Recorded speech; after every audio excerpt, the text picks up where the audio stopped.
Hi, I'm Marc Cunningham with Grace Property Management. I'm guessing if you've been in the business for any length of time, you've had a conversation like this. Tenant will come into your office and say, hey, we need to make a change in our roommates. We need to add a roommate. We need to get rid of a roommate. Something is happening that's changing the number of occupants in the rental property. And really our leases typically don't address that. But things like this, these life circumstances happen, right? Roommates split up. Two roommates are living together, they get in a fight, they split up.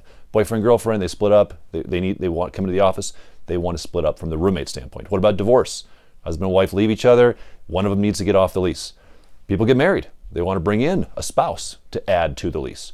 Or sometimes kids who are not adults yet turn of adult age and parents want to add them to the lease. And how do we deal with this from a process standpoint? Well, what I think you should do is have a very, very clear lease assignment process which will solve all of these potential problems, make the tenant happy, make it easy on you, and be profitable for you as well. So here's the process that you want to walk through, the steps you want to take when somebody walks into your office and references one of these aspects of things. Hey, my boyfriend, I just got in a fight and he's moving out, so I need to get him off the lease.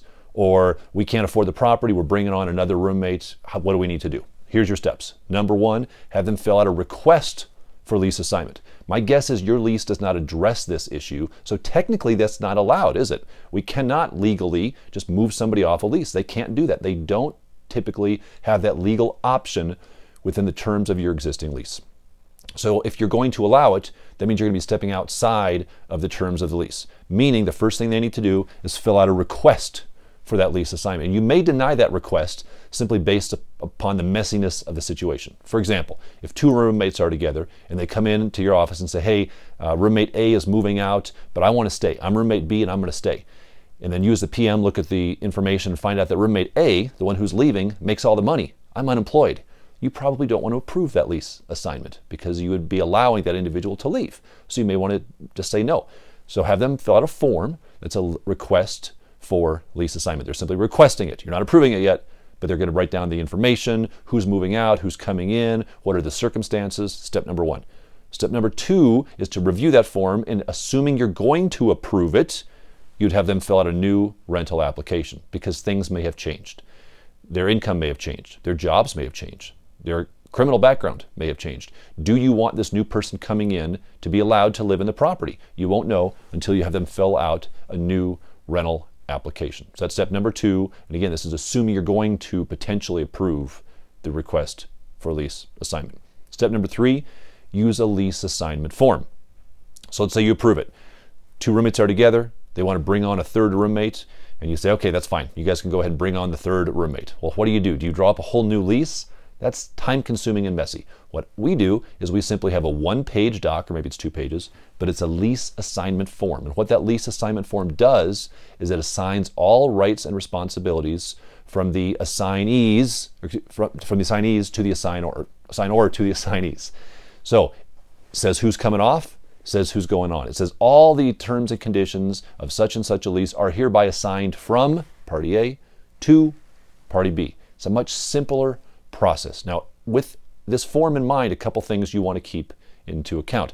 Number one, don't get in the middle of security deposit disputes. Because what happens if I want to move out of the property, but I found my replacement tenant? And you say, great, here's a lease assignment form. You're both going to sign it. It's going to assign all rights and responsibilities from me to the person coming into the property. I say, well, what about the security deposit?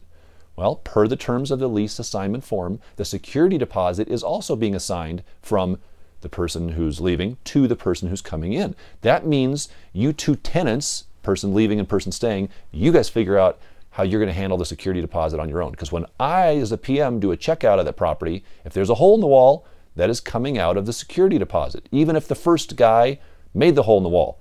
So the lease assignment form should address those types of things, but do not get involved in the security deposit. You let the tenants figure that out. The deposit stays with the property, stays with the lease. So your lease assignment form should address that. And the last thing is you want to charge accordingly, right? This is going to take you time. It's going to take your people time. You may have to go do an inspection of the property. You're processing new applications. You're completing new paperwork. Time is money. So therefore, if you're going to allow them to do this, you want to ensure that you're charging accordingly. Now, how much should you charge? Well, that's up to you. Whatever you feel is appropriate to do. But it needs to be worth the time, because this is going to take more time than you think, and there will be some issues. Because the person who just moved in will call you a month later and say, hey, he was supposed to pay me my deposit and he never paid me. I need your help on that. You're not going to get sucked in, but you are. You are sucked into that process. So it's going to get a little bit sticky and messy from time to time. Therefore, you should charge accordingly. But if you put this process in place, even if it's not addressed in your lease, you now have an option to help people out in these situations when they want to make a change in tenancy.